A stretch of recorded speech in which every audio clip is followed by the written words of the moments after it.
kulanti wacan oo wanaagsan ku soo dhowaada barnaamijkii idaacada caalamiga ah ee Gary Global Network. War degdeg ah oo maanta naga soo gaadhay degmada Hudad ee gobolka Daawa. Sida xogta aan ku helayno degmada Hudad, Maxamed Shaale inuu booqdo gobolka Daawa bishaan Abriil 17, 2025. Markii ugu horeysay ee uu imaan lahaa degmada Hudad. Haddaba waxaa halkaasi loogu diyaar garoobay soo dhoweyntiisa maamulka degmada iyo kan gobolka Daawa. Waxaana halkaasi lagu qalay dhowr neef oo ari ah, waxaana loo diyaariyey raashin.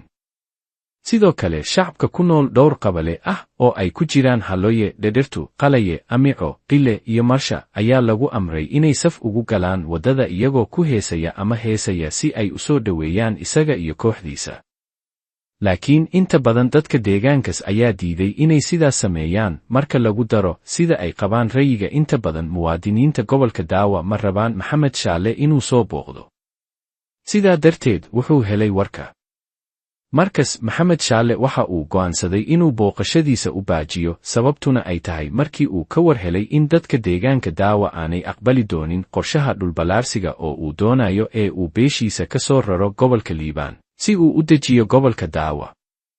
Mahadnaq iyo bogaadin mudan muwaadiniinta deegaanka Daawa sida ay heeganka ugu yihiin ilaalinta dhulkii awowgood. Waad mahadsantihiin ee fiiro gaar ah u yeesha.